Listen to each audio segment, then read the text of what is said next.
kenn il est président de la République mais dafa jiite benn institution muy présidence exécutif mu am ci lu jëm ci wàllu candidature yoon fu muy nu muy doxalee ñu ne la da ngay dem ci parrainage ñu ne la conseil constitutionnel may valider wala mu bañ a valider candidature candidat à la candidature nu ñu ko mën a waxee ku bëgg a dem élection présidentielle man jàpp naa ne ci yoon ci dëkku démocratie du président moom mooy tere ku mën a doon mu bokk ci ay élection Alamine Senghor bëggee bokk ci ay élection na jaar ci yoon bi mu war a jaar bu dee parrainage la bu dee wutum récépissé wutum nangam ak nangam fa mu war a jaar na ko code électoral waxee bu fa jaaree ñu ne ko candidat nga comme Cheikh Aya moom mënta nekk candidat waaye bu jaaree ci yoon bi mu bëgg a jaar bu mu war a jaar bëgg dem ci élection day dem élection aucun président fii ci réewum Sénégal jàpp naa ne jamono ji ñu toll mën na empêcher candidature ku mu mën a doon. mais lu tax coow bi di dem ci ginnaaw Macky Sall. déjà 2019 fa laa jëm jógoon na ci Karim Wade ak Khalifa Sall fa laa jëm président benn pexe lay am ci li ma jàpp mooy Alamine tooñ na mën naa ko jéggal mu dem bokk ci élection tooñ na mën naa pour bañ mu bokk ci élection ma jaarale ko ca ndax moom moo tooñ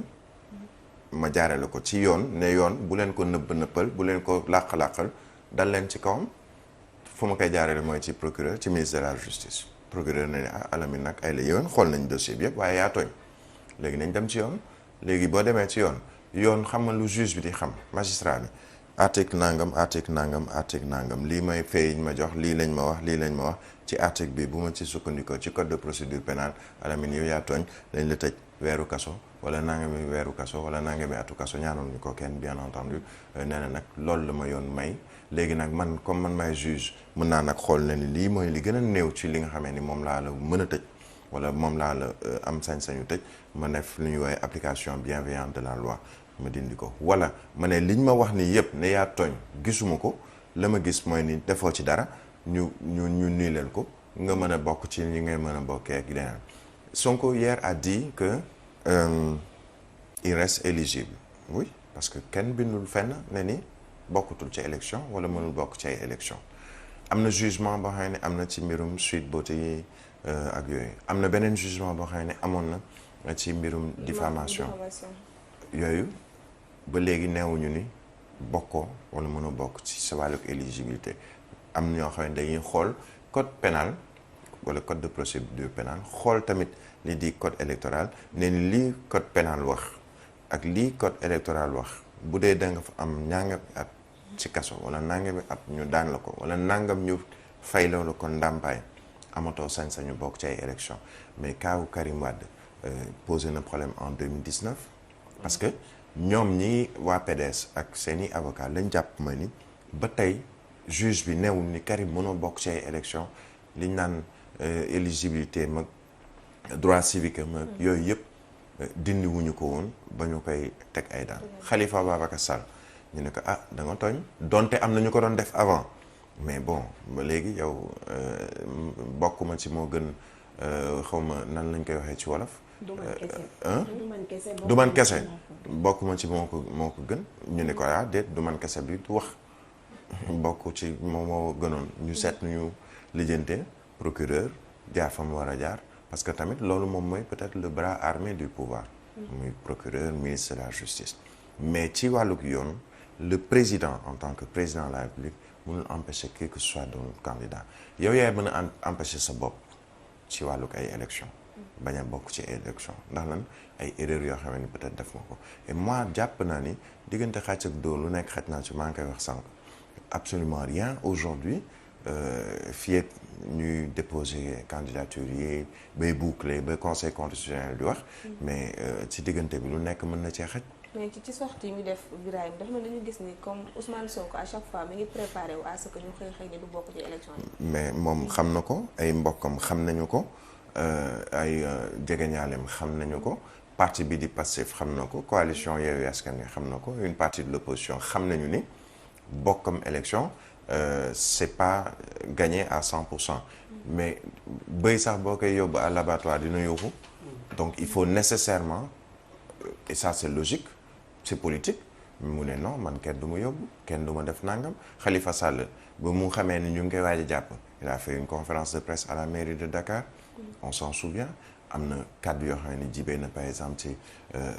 Serigne Moustapha Sy ci lu soxal bërëb Khalifa ne ku ko tëj tamit man di ma ci boole parce que am na loo xam ne duñ ko nangu ay propos la yoo xam ne ni c'est plus le leader politique bu pur moo ko doon yëkkati pour jàppale kenn koo xamee ni ñooñam la di Khalifa Babacar Sall mais propos politique ak réalité ni ñu koy woowee politique mën na am benn différence. Il reste constant dans sa logique de résister,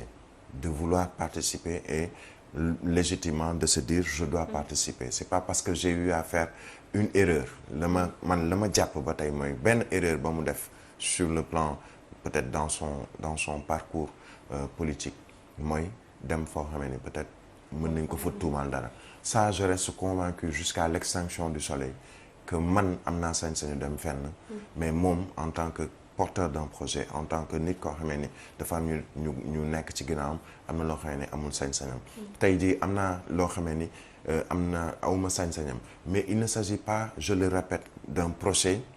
pour mœurs ou d'un procès pour la nga def war a koon def wala fa nga dem war a foon dem parce que biir mi du loolu am na sañ-sañ c'est un Sénégalais comme tous les autres Sénégalais am na sañ-sañu dem ci yenn bërëb mais loolu si sañ-sañu boppam loolu c'est dans le passé mais am na loo xam ne kenn amul sañ-sañam ci réew mi du Ousmane Sonko du Macky Sall du keneen ku mën a doon dans l'opposition ou société civile ou même de la presse kenn amul sañ-sañu ne damay daal réew mi fekkeen bokkuma Khalifa Sall doon na wax réew mi bu ma bokk ci élection wala bu ñu ma jàppee mbir yi du yomb ci kenn Karim Wade ak appareil parti démocratique sénégalais lañ doon wax mooy lan duñu ko téye duñu ko jàpp dañ ko convoqué ak duñ ko convoqué buñ ko àttee tamit duñ ko teg daan buñ ko daanee tamit du dugg kaso mu duggee kaso tamit dina génn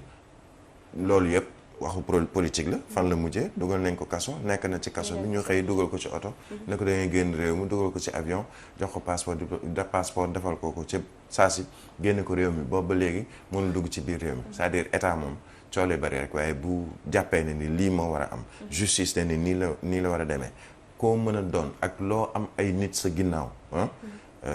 réew mi mënuñu ko taal ba effacer ko ci carte Afrique wala ci carte àdduna ku mu mën a doon donc lenn moo fi mën a nekk mooy ay concession am ni ko Pape Alé Niang bindee démb ci benn post ci benn tweetam mooy négociation war na am dialogue war na am na ku nekk jàpp ni fii ñu toll nii muy opposition dure radicale wala opposition bu yomb wala bu nooy lépp ak pouvoir war nañ mën a toog waxtaan pour wut solution pour que jàmm mën a am ci réewum Sénégal compromis mais pas compromission et je suis très d'accord avec son propos compromis war na mën a am pas compromission il y a une manière de négocier ou de voir les choses démb xam nga quand le journaliste français ci France 24 a posé une question boo xamee ne ce n'est pas une question anodine comme ça ne ko est-ce que yaa ngi nekk di waxtaan wala mu am ay jéem a jegeyanto diggante yow ak le pouvoir c'est parce que jàpp nañu ñoom également les journalistes muy France muy feneen que il peut y avoir une solution de sortie de crise il peut y avoir un moyen de trouver une solution à un problème boo xam ne moom mooy un problème actuel parce que je le dis depuis hier ce n'est pas le cas ou ce ne sont pas les cas Karim Khalifa qui sont vraiment des cas aujourd'hui mais il y a un cas boo xam ne faw ñu régler ko muy le cas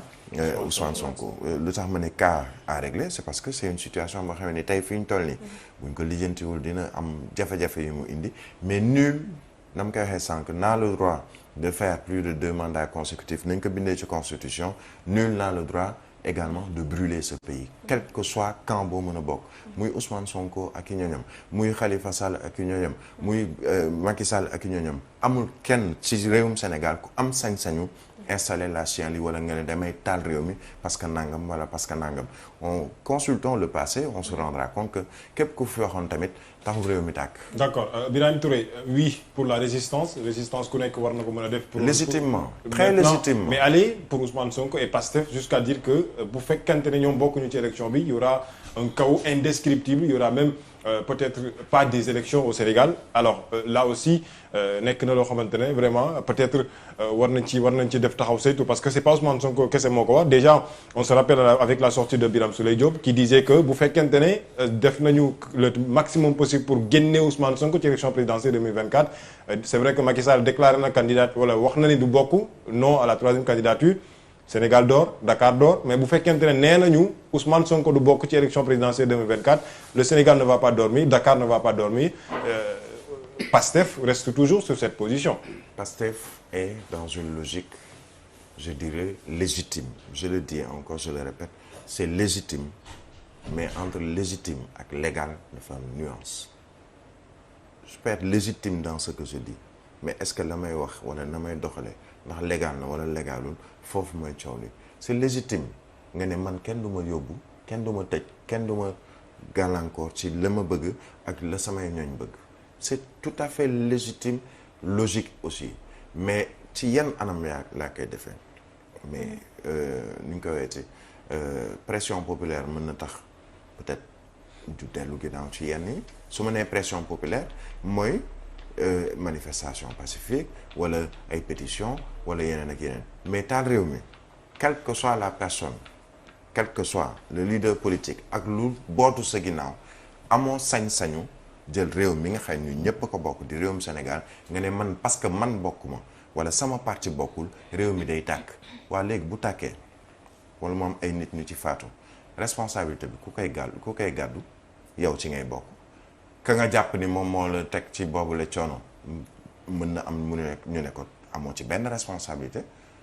wala ñu ne ko yow yaay responsable bi ñun ñi nga xamee ni ñun ñoo nekk ci presse on a une responsabilité également xam nga la ma ne la responsabilité de dire les faits tels qu'ils sont mais de revenir surtout sur lan la yoon wax ci nangam lan mooy solution yu ñu jàpp ni moom la ñu bind wala moom la ñu gis ci jurisprudence ne ni démb amoon na lu xewoon ci nangam ba mu amee lii moom moo nekkoon solution bi mais amuñu sañ-sañ comme ay rajo Mille Collines ne ni effectivement la mu wax moom moo ci ne bu jàllul day tàkk réew mi day kiin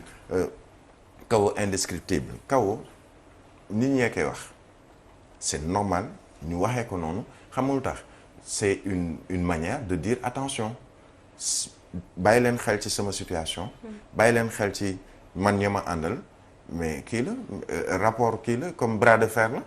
ku ci nekk da ngay wane ni man maa am doole mais juge bi ci mbirum candidature c'est le conseil constitutionnel ñu bëgg ko ñu bañ ko noonu la suñu yoon tëddee conseil constitutionnel moo naan Alamine Thiala Fatima Cheikh mën ngeen bokk wala ñu ne diw mën ngaa bokk diw mënoo bokk ci kaw sukkandiku ci li ñu wooyee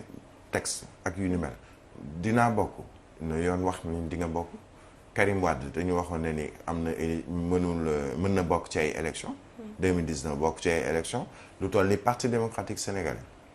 nekk fi ci opposition 26 ans nekk nguur 12 ans nga ñëw ci élection 2019 ñu ne doo bokk ci ay élections ak appareil bi loo mën a am ak lu Ablaye Wade doonay bàyyu Karim Wade ak lu nit nekk ci ginnaawam ak xaalis boo leen mën a am doo bokk parce que nee nañu ni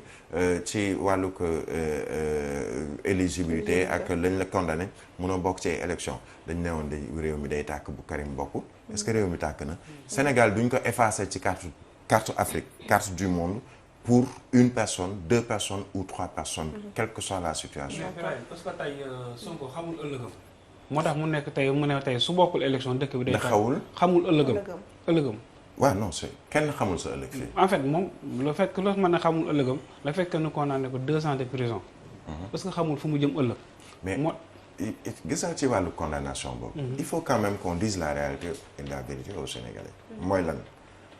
il y a eu une condamnation ci benn instance mën nañ ko duppee première instance ñu ne chambre criminelle moo la condamné nangam mais ñu ne la chambre criminelle boobu la condamné am na sañ-sañu condamnation boobu mais ñu dellu ci ginnaaw tëggaat sax procès bi mooy lan bu ñu demee ba affiché ko publier ko ba teg ko sax ci buntu këram moom mi ñu condamné par contumace donte contumace boobu moom wax na ko ñu bari xalaat nañ ko na jugé Alamine Senghor te xam ne mu ngi liggéeyee fii mu ngi fii xëy chaque jour nga ne non xamuñu fu mu nekk muy contumace boobu gisuñu ko alors que nga xam fu mu dëkk yow sax boo maytul yaa ko téye fu mu dëkk yaa ko ne doo génn sa kër nga ne ko waa léegi waaye dañ la àtte parce que ñëwuloo parce que gisuñu la xamuñu ci lan nga ne mooy contumace ñu ne non non contumace boobu ñuy wax kooku di contumace bi demewul noonu dootul contumace waaye daf leen neex ni mu demee noonu mais juge ba la mu wax ci chambre criminelle mais y a eu un appel par exemple bu Ndeye Khady Ndiaye ak bu Adji Sarr kii nga xamee ni moom la ñu tuumaal teg ko daanu 2 ans muy Ousmane Sonko ñu ne ko yéen ñëpp surtout yow mi ngi teg contumace boobu ne ni yow dañ la àtte teg le 2 ans ñaari situation moo mën a ne mooy soit ñu jàpp la buñ la jàppee indi la dañuy tëggaat procès bi mën nga cee génne non-lieu total wala yow sa bopp nga ñëw constitué au prisonnier mën nañu dañuy tëggaat procès bi quel que soit alpha mën nga ci génnee non-lieu total ça veut dire que diggante boobu mais lu nekk xaj na ci mën na ñëw juge bi ci chambre criminelle ne ni kii ñëw na taxaw défendre na boppam am ak ay avocat waaye li ma gis mooy ni li mu wax moom moo ci ne non-lieu total kon dara du ko tere bokk ci ay élection mais comment arriver à cette situation il faut que ku ci nekk ci homme politique yi dans cette affaire mën a yàbbi lenn ci longueur pour le bien-être du Sénégal man je reste convaincu d'une chose que malgré les propos yi nga xamee ni wax na ko dem France 24 réitéré na ko Ousmane Sonko aime le Sénégal jàpp naa ni quelle que soit la situation bu waree sacrifier wu pour le bien-être du Sénégal dina ko def Macky Sall qu'on le veuille ou non qu'on l'accepte ou non donte constitution langam la wax il a dit ci xelam je vais sacrifier peut-être même ma coalition pour le bien du Sénégal bokkutuma élection 2024 ñu gëm ko wala ñu bañ ko gëm ñu bari dañ sacrifier seen jëmm ñoom en tant que personne benn pour le bien du Sénégal mais kenn amul sañ-sañ taxaw na ni Sénégal day tàkk parce que des Sénégalais ne vont pas accepter mu demee noonu Sénégalais bii xëy di ubbi boutique am ñu taal boutique am yore commerce am ñu taal ko ubbi banque am dugal ci xaalisam ñu ñëw ñu ne ko xaalis bi yëpp dem la parce que toj nañ banque bi lekk nañ la fa nekkoon yàq nañ li fa nekkoon ak yu mel noonu mais ce Sénégalais là quand tu lui parles de kaw il te dira jamais ce sera pas chez moi ñi ñu taal seen i oto wala taal seen i dëkkuwaay wala taal leneen ak leneen ils te diront que kaw boobu man duma ci bokk parce que dund naa lu ni mel kilifa diine yi ñu ngi fi également pour que balle à terre mën a am mais que personne ne dise que ce pays va aller dans une situation boo xamee ni dañoo xamul yu nekk ci yeneen i réew yoo xam ne situation yu mel noonu am na ko Côte d'Ivoire ba léegi ñu ngi jéem a jóg taxaw Libéria ba léegi ñu ngi jéem a jóg pour génn ci situation boo xamee ni lu koy ndoon ay mbirum guerre civile diw dina bokk diw du bokk kii neex na ma kii neexuma yenn réew yi nga xamee ni ay guerre civile ak yenn situation yooyu yëpp am na fa actuellement en Afrique ñu ngi seet nan lañuy def ba mën a àgg ci yenn ci ay niveau pour mën a génn ci situation boobu nga xamee ni gis nga séquelles yi c'est pas en 1 an 2 ans ou 3 ans séquelles yi mën naa am Ousmane Sonko mi ñu ciy wax du ko sax fekkee séquelles lu ay guerre civile wala ay situation chaotique yooyu noonu mais mën naa am ñun suñu doom sax duñu xam dañu gis dañu dund encore yooyu les séquelles donc il faut savoir raison garder ce n'est pas nu ñu koy waxee ci benn avis wala benn xawma conseil bu may jox qui que ce soit mais en tant que citoyen sénégalais en tant que sénégalais mais am na loo xam ne man du ma nangu man nga ñëw sama kër di ko taal au nom de quoi ba ma koy defar la ma sa def ak la ma kii est-ce que da nga ko fekkee non parce que lan parce que Thiala nee na dafay dem élection ñu ne ko doo dem élection naka Thiala lijjantil boppam ak partem nañu taxaw fu ñu waree dem international suñu waree wax ak ay Nations Unies ak ku ñu mën a doon nañu wax ak ñuy mel noonu bu fekkee ñooñu am nañu benn nu ñu koy waxee ci lu ñu mën a duggal ci réew mi ne fexe leen ba kii na bokk pour réew mi am stabilité ñoom peut-être dinañ am seeni moyens pour le faire mais pour dire que bon on va brûler ce pays personne ne va brûler le Sénégal. Rapidement, c'est bon, ñu jeexal ak sport. D'accord Diamaguène 3e mandat noonu lañu doon wax.